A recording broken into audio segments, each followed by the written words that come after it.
제58편 다윗의 믹담시. 인도자를 따라 알다스잇에 맞춘 노래. 통치자들아, 너희가 정의를 말해야 하거늘 어찌 잠잠하냐? 인자들아, 너희가 올바르게 판결해야 하거늘 어찌 잠잠하냐? 아직도 너희가 중심의 악을 행하며 땅에서 너희 손으로 폭력을 달아주는도다. 악인은 모태에서부터 멀어졌으며 나면서부터 곁길로 나아가 거짓을 말하는도다. 그들의 독은 뱀의 독 같으며 그들은 귀를 막은 귀머거리 독사 같으니 술사에 홀리는 소리도 듣지 않고 능숙한 술객의 요술도 따르지 아니하는 독사로다. 하나님이여, 그들의 입에서 이를 꺾으소서. 여호와여, 젊은 사자의 어금니를 꺾어내시며 그들이 급히 흐르는 물같이 사라지게 하시며 겨누는 화살이 꺾인 같게 하시며 소멸하여 가는 달팽이 같게 하시며 만삭되지 못하여 출생한 아이가 햇빛을 보지 못함 같게 하소서. 가시나무 불이 가마를 뜨겁게 하기 전에 생나무든지 불 붙는 나무든지 강한 바람으로 휩쓸려 가게 하소서. 의인이 악인의 보복당함을 보고 기뻐하며 그의 발을 악인의 피에 씻으리로다. 그때 사람의 말이 진실로 의인에게 갚음이 있고 진실로 땅에서 심판하시는 하나님이 계시다 하리로다. 아멘, 할렐루야. 오늘도 우리가 하나님을 경외하며 하나님의 말씀에 순종하며 실천하며 살아가는 우리의 삶이 되기를 주님의 이름으로 축복합니다. 아멘. 오늘 시편 58편의 표제어를 보는 바와 같이 다윗의 믹담이라고 되어 있지요. 이 믹담은 황금시라는 의미가 있습니다. 또 한 가지 의미는 돌비석에 새겨진 노래라는 의미를 갖고 있습니다. 그러니까 어느 것이든 우리의 마음에 새겨야 할 중요한 시라는 말을 하고 있는 것이죠. 오늘 58편은 어제 말씀 57편과 같은 상황 가운데에서 지어진 시로 보고 있습니다. 우리 담임 목사님께서도 말씀하셨지만 다윗이 사울왕을 피해서 동굴이나 이런 곳에 은신처에 숨어 있을 때 쓰인 시로 보고 있습니다. 자, 시편에는 본문과 같이 악한 자들을 고발하는, 악한 자들이 이렇게 고발하고 또 심판해 주시기를 구하는 그런 시가 많이 있죠. 그런데 오늘 본문에는 조금 다른 특징이 있습니다. 일반적으로 다른 시들은 불의와 모순에 가득한 그 현실 속에서 의인이 악인들로부터 고통받는 것에 대해서 탄식하고 또 하나님께 공의의 보응을 간구하고 있는데요. 그런데 오늘 본문은 악인들에게 내릴 그 심판의 방법을 구체적으로 구하고 있다라는 것이죠. 자, 그래서 오늘 본문은 시편 109편 그리고 137편과 같이 저주시라고도 불리기도 합니다. 저주시. 이 저주시들의 특징은 하나님의 공의의 법칙에 근거해서 악을 행하는 자들의 죄를 지적합니다. 또 그에 따른 하나님의 형벌이 구체적으로 임하기를 구하고 있는 내용이 저주시라고 할 수 있겠습니다. 자, 그래서 오늘 1절 말씀을 함께 보게 되면 통치자들아 너희가 정의를 말해야 하거늘 어찌 잠잠하냐, 인자들아 너희가 올바르게 판단해야 하거늘 어찌 잠잠하냐라고 말씀이 시작됩니다. 다윗은 따로 돌려서 이야기하지 않았습니다. 직접적으로 말하고 있습니다. 통치자들, 인자들이 어떤 잘못을 저지르고 있는지 그것에 대해 고하고 있지요. 자, 여기서 인자는 일반적인 사람들을 가리키는 말이 아닙니다. 나라의 중요한 책임을 맡고 또 관리를 하는 자들, 재판을 담당했던 자들을 가리키는 말입니다. 자, 그래서 1절 말씀은 나라의 중요한 직책을 맡은 자들이 당연히 공의와 정의를 따라서 말하고 재판해야 함에도 불구하고 그렇지 못하다라는 것을 꾸짖고 있는 것입니다. 자, 특별히 어찌 잠잠하냐 말이 반복되고 강조되고 있습니다. 왜 침묵하고 있느냐라고 묻고 있는 것이지요. 이 모든 사람에게 사소한 잘못을 따지고 훈계해야 할 책임이 있는 것은 아니지요. 자, 그러나 하나님께서 그 지위를 주시고 잘못된 것을 바로 잡으라고 그 자리를 맡겨주셨는데 그 책임을 다하지 못하고 옳은 판단, 옳은 판결을 내려야 함에도 불구하고 그들은 입을 닫고 있고 또 악을 보면서도 모른 척했다라는 것입니다. 자, 그런데 그들은 단지 악에 대해서 침묵하는 데 그치지 않았습니다. 2절 말씀에 보니까요, 아직도 너희가 중심에 악을 행하며 땅에서 너희의 손으로 폭력을 달아주는도다 라고 표현하고 있습니다. 자, 여기서 폭력을 달아준다라는 이 표현은 재판에 대해서 말하고 있는 것입니다. 지금도 우리가 재판을 비유할 때에 저울에 많이 비유하지 않습니까? 근데 이 당시에도 이 재판이나 심판을 저울에 다는 것으로 비유를 하였습니다. 그래서 폭력의 저울에 달아주었다라는 것은 부당한 재판이다, 폭력을 정당화시켰다라는 것을 말해주고 있습니다. 그리고 땅에서라는 표현이 있죠. 이런 잔악한 행위가 은밀한 가운데서 아니라 공공연하게 이 땅에서 거침없이 행해졌음을 알 수 있는 대목입니다. 자, 그래서 하나님께서는 이 공의와 정의를 이 펼치라고 높은 지위와 권한을 주셨는데 이 통치자들은 악에 동조할 뿐만 아니라 오히려 그 악을 행하고 부당한 재판을 하고 있다라는 것입니다. 자, 그래서 3절에서는 이러한 자들을 악인이라고 부르고 있습니다. 그들은 모태에서 태어나면서부터 천성적으로 죄인이었음을 말하고 있는 것이죠. 사실 모든 사람이 태어날 때부터 죄인이라고 나면서부터 죄인들이고 그 본성이 부패해서 근본적으로 악을 행할 수밖에 없는 존재들이죠. 자, 그렇지만 이 3절의 악인들은 자신들의 죄악된 본성을 억제하지 아니하고 악에 치우쳐서 살아가고 있다라는 것입니다. 자, 다윗은 악인과 거짓말쟁이들을 보면서 그들이 저렇게 악한 것은 태어날 때부터 본성이 그렇다는 것 외에는 설명할 수 없다라고 말하고 있는 것입니다. 자, 그리고 이어서 4절과 5절에서 보면 다윗은 이 악인을 독사에 비유하고 있습니다.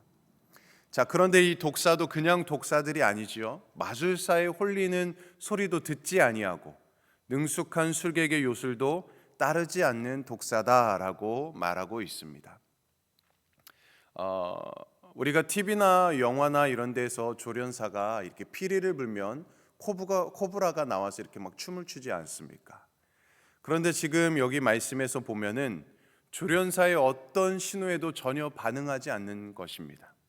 그리고 자기 멋대로 이렇게 행하는 자들, 공의와 정의를 행하지 아니하고 공정한 재판을 하지 않는 통치자들, 이렇게 조련사의 말을 듣지 않는 귀머거리 독사와 같다라고 탄식하고 있는 것입니다.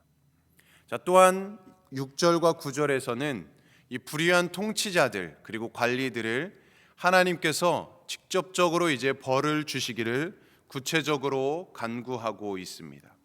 6절 말씀에 보니까요, 하나님이여 그들의 입에서 이를 꺾으소서, 여호와여 젊은 사자들의 어금니를 꺾어내시며 라고 말씀합니다. 자, 먼저 악한 통치자들의 이를 꺾으시되 젊은 사자의 어금니를 꺾듯이 해달라고 간구를 하고 있습니다. 우리말에도 이빨 빠진 호랑이라는 말이 있는 것처럼 젊은 사자도 어금니가 없으면 사냥을 할 수 없겠지요. 자, 마찬가지로 다윗은 악한 통치자들이 백성들을 해치지 못하도록 그들의 힘을 빼달라고 기도하고 있는 것입니다. 자, 또 7절에서는 급히 흐르는 물처럼 사라지게 해 주시기를 간구하고 있습니다. 전에도 이야기했지만 이스라엘 지역은 우기에는 강이나 시내가 되지만 간기에는 말라있는 와디라고 부르는 그런 하천들이 많이 있습니다. 다윗은 악을 행하는 관리인들이 이 와디에 흐르는 물처럼 빠르게 사라지게 해달라고 기도하고 있는 것이지요. 자, 또한 뭐라고 표현합니까? 꺾인 화살같이 해달라고 하였습니다. 화살은 꺾여버리면 쓸모가 없게 되겠지요. 엉뚱한 방향으로 날아가거나 아예 쏘지 못할 수 있을 것입니다. 다윗은 악한 통치행위가 다른 곳으로 날아가 버리든지 해서 그들이 악행이 무의로 돌아가도록 해달라고 기도하고 있는 것입니다. 8절 말씀에서는 악인들을 소멸하는 달팽이 같게 해달라고 강구합니다. 전에도 이야기했지만 다윗 시대의 사람들은 이 달팽이가 기어가면서 끈적끈적한 이 액체를 남기는 것을 달팽이가 자신의 몸을 녹이는 것으로 또 소진하는 것으로 생각했습니다. 자, 그렇게 움직이다가 결국에는 달팽이의 몸이 다 녹아 없어진다고 생각한 것이지요. 다윗은 악인들이 이렇게 달팽이처럼 녹아 없어지기를 구하고 있는 것입니다. 자, 또한 당시의 의술이 그렇게 발달하지 못했지요. 만삭이 되지 못해서 태어난 아이들은 보통 다 목숨을 잃게 되었습니다. 다윗은 악한 통치자들이 이처럼 다 사라져 버리기를 구하고 있는 것입니다. 자, 9절 말씀에서는 가시나무 불이 가마를 뜨겁게 하기 전에 생나무든지 불붙는 나무든지 강한 바람으로 휩쓸려 가게 하소서라고 고백합니다. 자, 이스라엘 백성들은 가시나무로 불을 피웠는데 이 가마솥에 이런저런 요리를 하였습니다. 그런데 그 가시나무에 불이 가마솥을 뜨겁게 하기 전에 불이 꺼져 버리기를 구하고 있는 것입니다. 이렇게 불이 꺼지듯 악한 통치자들이 소멸되기를 기도하고 있다라는 것이죠. 자, 이제 마지막으로 다윗은 자신의 강구대로 악인의 심판받게 될 것을 확신하고 있습니다. 우리 10절과 11절 말씀을 같이 한번 읽어보겠습니다. 시작. 의인이 악인의 보복당함을 보고 기뻐하며 그의 발을 악인의 피에 씻으리로다. 그때에 사람의 말이 진실로 의인에게 갚음이 있고 진실로 땅에서 심판하시는 하나님이 계시다 하리로다. 아멘. 자, 다윗은 악인들에 대한 하나님의 심판을 보고 의인이 기뻐하게 될 것을 확신에 차 있습니다. 또한 이를 통해서 하나님이 계시다는 것을 모든 사람들이 보고 고백하게 될 것을 바라보면서 이 시를 마무리하고 있습니다. 자, 오늘 이 시는 악인의 심판을 구하며 그것을 확신하는 다윗의 고백인 것이죠. 자, 그렇지만 과연 악인에 대해서 이렇게 심판받고 저주받기를 구하는 것이 옳은 것일까 생각을 해보기도 합니다. 근데 먼저 한 가지 분명한 것은 우리는 하나님 앞에 진실해야 한다라는 것이죠. 다윗은 이 시는 악인에게 고통을 당하는 그 심정을 하나님 앞에 솔직하게 고백하는 그 심정이 담긴 것입니다. 우리는 이러한 기도를 결코 잘못이라고 할 수 없을 것입니다.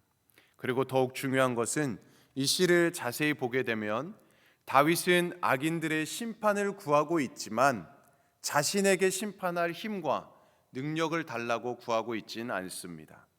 오직 하나님의 심판을 구하고 있다라는 사실이지요. 모든 것을 전적으로 하나님께 맡기며 하나님의 공의로, 하나님의 정의로 심판하실 것을 맡기고 있는 것입니다. 자, 그러므로 다윗은 매우 과격하고 또 어떻게 보면 무자비한 말을 쏟아놓고 있지만 그의 과격함은 과격함이라기보다는 그의 솔직함이고 그의 정직함이었습니다. 자, 그리고 무엇보다 그는 하나님 중심적이었다라는 것이죠. 사람 중심적이지 않았습니다. 오직 하나님 중심적으로 하나님께 모든 것을 맡겨드리며 악인의 심판을 바라고 있고 모든 것을 하나님께 맡기고 있었다라는 것입니다. 우리는 이 악한 세상 속에서 살아가고 있습니다. 그러나 우리는 이 다윗처럼 더욱 하나님을 의지해야 할 것입니다. 하나님 앞에 우리의 모든 솔직한 심정을, 우리의 모든 마음을 내어놓아야 할 것입니다. 그때 하나님이 우리의 간구를 들으시고 악인들을 공의로 판단하고 심판하실 것입니다. 그러므로 악한 세상 가운데 우리가 살아갈 때 실망하지 마시고 하나님의 공의에 모든 일을 맡기고 더욱 믿음의 반석 위에 우리가 굳건하게 서서 의를 행하는 삶, 하나님의 나라를 소망하며 살아가는 삶, 저와 여러분들의 삶이 되기를 주님의 이름으로 간절히 축원드립니다. 아멘. 우리 함께 기도하겠습니다. 하나님 아버지, 세상은 언제나 눈에 보이는 것이 전부라고 여겨지는 곳이고 사람들은 눈에 보이는 것을 더 많이, 더 큰 것, 더 높은 것을 갖기 위해서 동분서주하며 살아갑니다. 간절히 바라옵기는 더 많은 것, 더 큰 것, 더 높은 것을 찾기 위해서 다른 사람을 짓밟는 것을 우리가 당연하다고 여기지 않게 하시고, 우리가 어리석은 통치자들이 하나님을 두려워하지 않는 그 모습을 바라보면서 기억하면서 우리는 온전히 주님만을 경외하고 주님만을 두려워하며 살아가는 우리 참된 믿음의 사람들이 될 수 있도록 붙잡아 주시옵소서. 모든 불의와 거짓이 드러나게 하시고 우리 사회가 더 아름답게 더불어 살아가는 곳이 되게 하여 주시고 서로를 존중하는 사회가 될 수 있도록 인도하여 주시옵소서. 우리가 어떤 위치에 있든지 가정에서, 일터에서, 우리의 모든 삶의 자리에서 우리 위에서 우리를 심판하시는 하나님이 계심을 의식하며 살아가게 하여 주시고, 그리고 지금 있는 곳이 우리로 하여금 작은 자로 여기며 살게 하신 하나님께서 허락하신 자리임을 잊지 않게 하여 주시옵소서. 나와 함께 살게 하시는 사람들과 더불어 살아가게 하여 주시고, 오늘도 스스로를 작은 자로 여겨서 우리를 크게 여겨주시는 주님의 은총을 경험하는 복된 날이 되게 하여 주시옵소서. 오늘도 우리에게 주신 모든 은혜에 감사를 드리며 주님과 동행하며 주님 안에 승리하는 삶을 살아갈 수 있도록 인도하여 주시옵소서. 감사드리며 모든 말씀 예수님의 이름으로 간절히 기도드리옵나이다. 아멘. 오늘은 우리 아프리카 선교를 위해서 기도합니다. 케냐 제이콥, 남아공 김종석, 정춘덕, 곽용섭, 박정진, 안성준, 김현정, 세네갈 조항수, 조신영, 우리 선교사님을 위해서 함께 기도해 주시고, 우리 연약함 중에 아픔 중에 있는 우리 성도님들, 또 모든 문제 가운데 있는 분들 해결되고 치유되고 회복의 은혜가 있도록 기도해 주시고, 또한 우리 교회를 위해서, 또 우리 모든 각 기관과 부서를 위해서, 또 이제 연말이 되어가고 있는데 모든 것들이 은혜 가운데 유종의 미를 거두게 하시고 25년도 새롭게 다가올 새해 더 하나님의 크신 은혜가 풍성한 은혜가 임하도록 우리 함께 기도해 주시기 원합니다. 또한 우리 각자 기도 제목을 가지고 이 시간 주님의 이름 세움 외치며 간절히 기도하겠습니다. 주여